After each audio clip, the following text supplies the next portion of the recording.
เชียนว่าเงินนาเปียวหนึ่งแป๊กหนึ่งกล้วยหนึ่งกลมปีมาแค่ปัก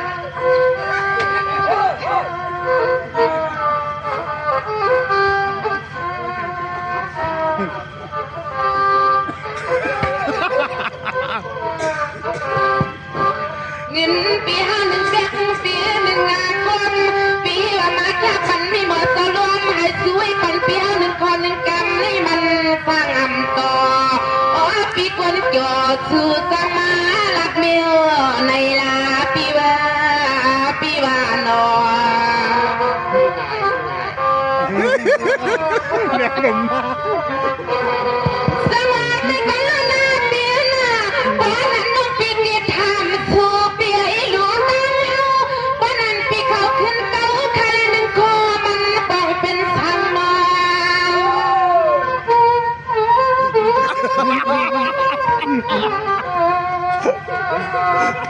ในเดียไม่บังคับลูกค้าทาง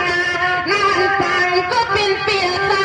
เพราะถ้าสุราไปอยู่เคียงหนึ่งคนหนึ่งกันให้มาเปียเศร้าเสียงน้องปีไปปันปีเป็นห้าหกมังเสียงน้องยันทำปีขึ้นบอกปันเฮาปีปันเฮายิ้ว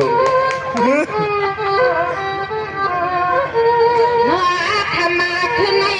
สัวไข่เก่าก็เก่าปีเป็นเปิ้นเล่าก็ไล่กับปีว่า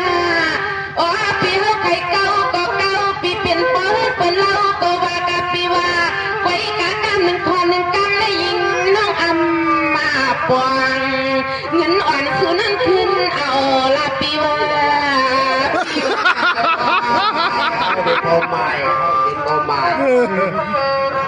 ถ้าเป็นปลายโมสวัสดีกันนะปีนาป้อนน้องปีติย้อนทานนะปีนาและปันเลี้ยงมีเสียงก็น้อใครอยู่ตาเสียและปันให้ป้ออาทิงปีเป็นข้อความสังลาเสือย้อนที่ว่าเป็นโอไม้ปลายโมแล้วปลายโมโมนั่นแหละปลายโมในตีด้วยกันข้าลูกเปียสอเสียงว่าน้องปีติย้อนมาผักปันเปิ้นตาเปียสอมาเปียอยากจะลำช่างนักสุราปันน้องอะไรดีในเงินเดือนคนคลองคนท้องในคำน้องตึงเอามือนะปีเอามือ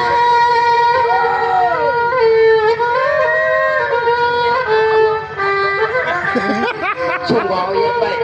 ทำมาก็เป็นปีเอาทำก็เป็นปีเอาสุราปันน้องยิงปีเอากูเจอดูสัวสุราปันน้องยิงกูเจอดูสัวถ้าว่าสัวมาเขาจะชุ่มช่องก็สุราปันเอาซื้อเอามันโผอับกึ่งกันวันหนึ่งคนทำอันให้มันปีมากระปกสากำหนึ่งคนหนึ่งกำให้คำหนูมาเสียงมองยินกระปกสาปีว่า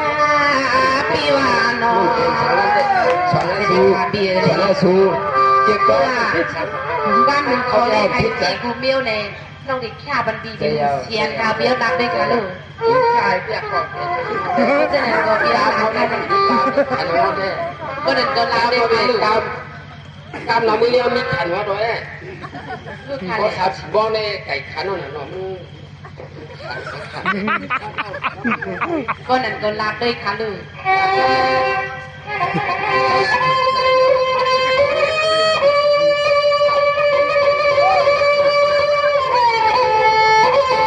เขาก็ใจตุ้มหลุดค่ะลูก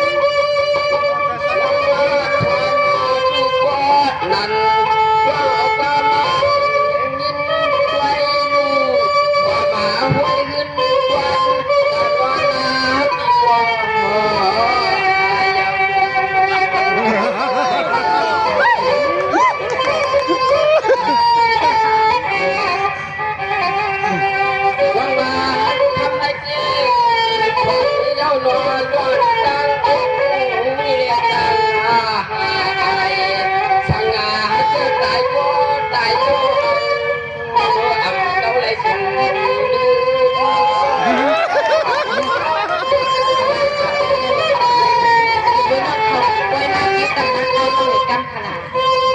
อดเบิ่ม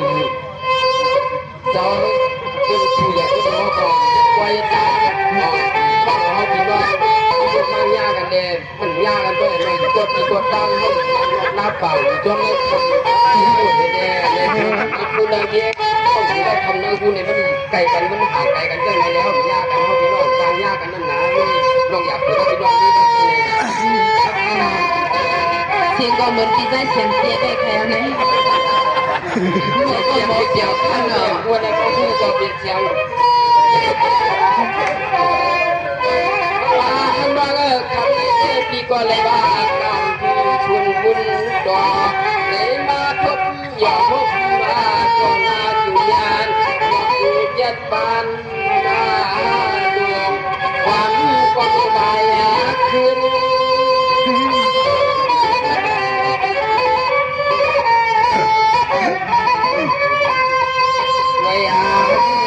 ก็เลยในหันก็ขึ้นนาหักขึ้นนาเดือดทางเธอมานาเถิดถ้าก็ดักงาให้มาเดือดเมื่อที่เฮือนนาที่เกินนาเอาในจางเอาไปเย้าในเย้า สองนี้แต่เดียวนอกจากมือค่ะนี่ก็ได้ไก่เอามือ โดนเดี๋ยวเลยพวกเดี๋ยวเอาพวกเลยพี่น้องคนซื้อกระเป๋าคนซื้อกระเป๋าเลยคนมาขี่ม้าเดี๋ยวเขาเองเดี๋ยวมีกองมีกางเอามี เมื่อทีมก็เปี้ยก็หิมค่ะเต็กกองค่ะพักเองนั่นเป็นอย่างขนาดต่อ ในในมันเกี่ยวกับผู้คนที่เขามีกองกวาดคนมีกองยาว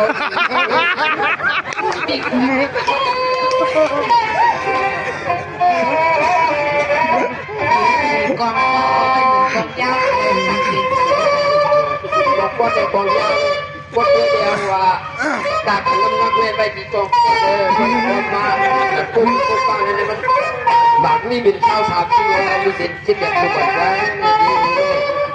นี่นี่พี่รักนาว่าเป็นอันขาดไปว่าในพิธีคือว่าไหลกล้วยนอนพิธีไม่พอยขอมานั่งกาสู่ใครเป็นใครมีตื่นหนึ่งเสียงน้อยยังขาดมาพี่น้องให้เหมือนอย่างนั้นก็ไม่ใช่จะเปลี่ยนใจในตลอดกาล ให้เดียวไม่ก่อนเธอเปียสาวอันปุ่นก็เอามาใส่อันนี้ก็เอาใส่ที่ไม่ใส่ใครบอกอะไรเลยเสียงน้องทางให้พูดที่สิน้องอีพี่ทำให้พอปังใส่เลี้ยงลูกพี่สาว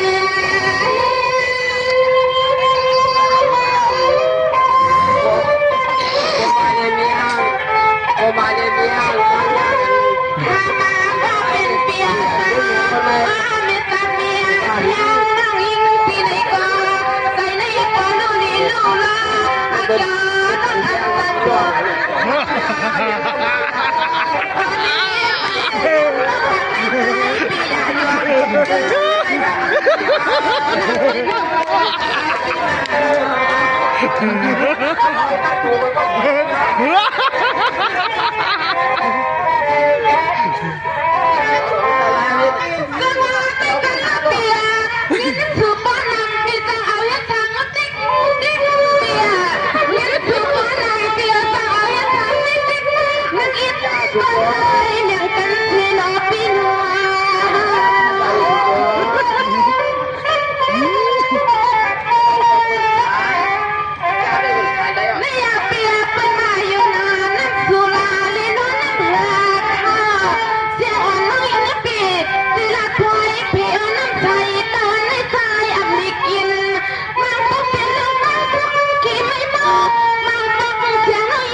ก็ว่าหนึ่งเขาเนี่ยที่อยากคนหลวงเขา